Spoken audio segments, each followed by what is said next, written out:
दोस्तों, कैसे हैं आप लोग।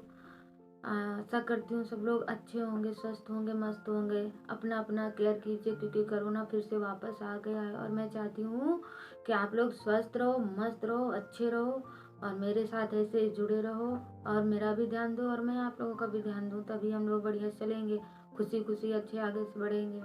तो दोस्तों, आज की स्टोरी हम लेके आए हैं कि जो लोग एकदम से बड़ा बनना चाहते हैं कि नहीं। कुछ लड़कों की ख्वाहिश होती है, कुछ लोगों की ख्वाहिश होती है कि नहीं हम एकदम से अमीर चंद बन जाए, फकीर चंद से।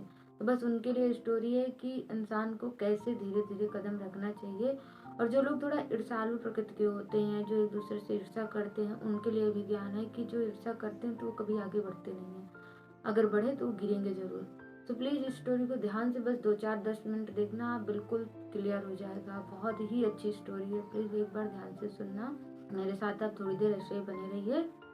तो दोस्तों, स्टोरी है एक छोटे से परिवार की, सुनीता जी की। उनके 2 लड़के होते हैं। सुनीता जी के पति उनके बच्चों के बचपन में ही एक्सपायर कर जाते हैं। एक्सपायर होने के बाद वह उन दोनों को अपने दम पे पालती हैं, अपना जैसे तैसे करके उनको अपना पालती रहती हैं। धीरे धीरे उनका बड़ा बेटा बड़ा हो जाता है। छोटा बेटा थोड़ा नटखट टाइप का होता है, जैसे शरारती, चुलबुला, तो वो ज़्यादा जिम्मेदार नहीं होता है। और बड़ा बेटा काफी जिम्मेदार और समझदार होता है। वह अपनी माँ की परिस्थिति को बहुत अच्छे से समझता है और उसका निर्वाह करता है। अतः वह जब थोड़ा बड़ा हो जाता है, जब करने वाला हो जाता है, तो वह शहर में रिक्शा चलाया करता है। जो मिलता शाम को लाके माँ को देता था, उसी से अपना उनका जीवन यापन अच्छा चल रहा था। माँ उनकी सिलाई करती थी, उससे पिताजी सिलाई किया करती हैं और ऐसे तैसे उनका ठीक ठाक अपना चलता रहता है। अतः उनका छोटा बेटा थोड़ा नटखट होता है, इसलिए सुनीता जी उसको डांट दिया करती हैं। तो उसे लगता है कि माँ भाई को ज्यादा प्यार करती है, इसलिए मुझे ऐसे बोल देती है। तो जब शाम को उसका भाई रोज पैसे लेके आता, माँ को देता, तो माँ होती है तो वो अपना प्यार से बोलती कि अरे मेरा बेटा तो थक जाता है, कितनी मेहनत करता है मेरा भैया, और सुबह से शाम तक और थक जाता है। और उसको खाने पीने की व्यवस्था करती हैं, उसको बैठाती उठाती हैं। तो ये चीज छोटे वाले को अच्छी नहीं लगती। उसको लगता है कि माँ भाई से ज्यादा प्यार करती हैं, इसलिए क्योंकि भाई पैसा ला के देता है।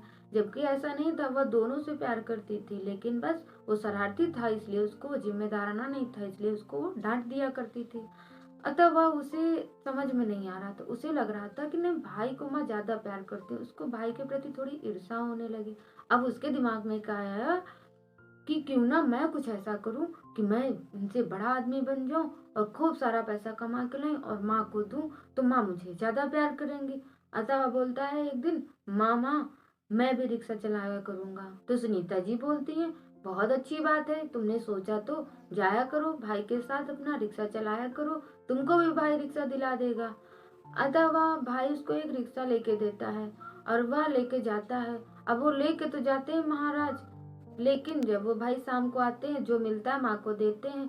अब उनको वो पैसे ज्यादा मिलते ही नहीं है, तो उनको लगता है कि अब मैं कैसे बड़ा आदमी बनूं माँ का दिल जीतने के लिए। जबकि माँ उनको कुछ कह नहीं रही थी, लेकिन उनके अंदर क्या था, भाई के प्रति ईर्ष्या आ गई थी और एकदम से बड़ा बनने का सपना देखने लगे कि मैं इनको माँ को पैसा उससे ज्यादा ला के दूंगा। अतः ऐसा ही ऐसा चलता रहा। एक दिन वो शहर जा रहा था, उसने रास्ते में देखा कि 2 डोर की वो बस नहीं आती है, डबल डोर वाली।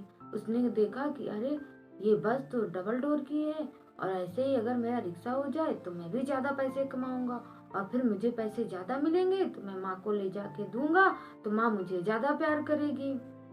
अतः वह फिर अपना दिमाग लगाते हैं और जाते हैं, एक रिक्शा लेते हैं और रिक्शा लेने के बाद एक मैकेनिक के पास जाते हैं और मैकेनिक से बोलते हैं कि भैया भैया मेरा रिक्शा डबल कर दो। तो वह बोला, पागल हो गए हो क्या, कहीं रिक्शा भी डबल होता है। तो वह बोला कि सुनो, मैंने तुमसे सलाह नहीं मांगी है, मैं मेरा काम बोल रहा हूँ, कर दो, मैं तुम्हें पैसे दूंगा, ठीक है। तो वह उसे बोलता तो है कि मत करो, खराब हो जाएगा, लेकिन वो मानता ही नहीं है। वो बोलता है कि मैं दोबारा आऊंगा, तुम मेरा फिट कर देना। और वह ऐसा कह के वहां से चला जाता है। वो भी कहता है ठीक है, मुझे क्या करना, पैसे ही मिलेंगे।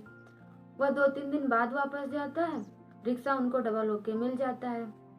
अब वह रिक्शा लेके बढ़िया शहर जाया करते हैं। तो जो पैसेंजर लोग होते हैं तो उसका रिक्शा डबल देख के उससे आकर्षित होते हैं और फिर उसको पैसेंजर ज्यादा मिलने लगते हैं। अब वह सोचता है, अरे वाह, डबल डबल पैसेंजर, अब तो मैं ज्यादा कमाई करूंगा और माँ को खूब सारा पैसा दूंगा, माँ बहुत खुश होगी। अतः ऐसे चलता रहता है, कमाई भी उनकी अच्छी होने लगती है और वह माँ को ले जाके पैसे देते हैं। अतः माँ खुश होती है, दोनों से उतना ही खुश रहती है। माँ कुछ नहीं बोलती है, लेकिन उसको लगता है कि मैं पैसे ज्यादा दूंगा तो माँ मुझ पर ज्यादा प्रसन्न रहेगी। अतः ऐसे चलता रहता है, चलता रहता है। एक दिन वह रिक्शा लेके जाया करते हैं। जाते जाते रास्ते में पत्थर पड़ता है और पत्थर की ठोकर लगती है और रिक्शा उछल के गिर जाता है और गिरने के बाद वह सारा टूट जाता है, ऊपर का अलग नीचे का अलग, पूरा अंगड़ खंगड़ उसके खत्म हो गए हैं। अब उसको लगता है कि अब क्या करें। फिर उसके बाद वो मैकेनिक के पास जाता है, वो बना नहीं पाता उसको। अब वह पूरी तरह से भिखारी हो जाता है, यानी कि उसके जेब में एक भी फूटी कौड़ी नहीं बची।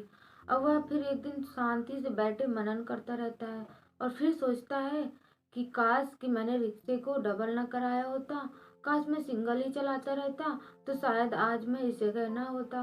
फिर उसे रियलाइज होता है कि यह सब कुछ मेरा एकदम से बड़ा बनना और भाई के प्रति ईर्ष्या करने का फल है।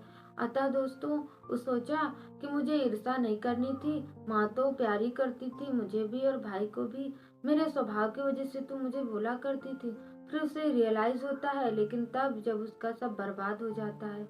अतः दोस्तों, इस कहानी से हमें यह सीख मिलती है कि हमें किसी के प्रति ईर्ष्या लेके कोई कार्य नहीं करना चाहिए। अगर गलत भावना से कोई कार्य आप करोगे तो आप उठोगे तो जरूर, लेकिन गिर भी जाओगे, ये सत्यता है। किसी के प्रति गलत भावना रख के कोई कार्य नहीं करना चाहिए। और जो लोग एकदम से बड़ा बनना चाहते तो उनसे अनुरोध है कि आप लोग कछुआ बनिए, खरगोश मत बनिए। क्योंकि खरगोश की कोई गारंटी नहीं है कहाँ पे नींद आए और सो जाए, और कछुए की गारंटी थी, वो धीरे धीरे चलते चलते वो पार लग गया था। तो इसलिए कोशिश कीजिए, आप मेहनत कीजिए, आप जरूर ऊपर उठेंगे।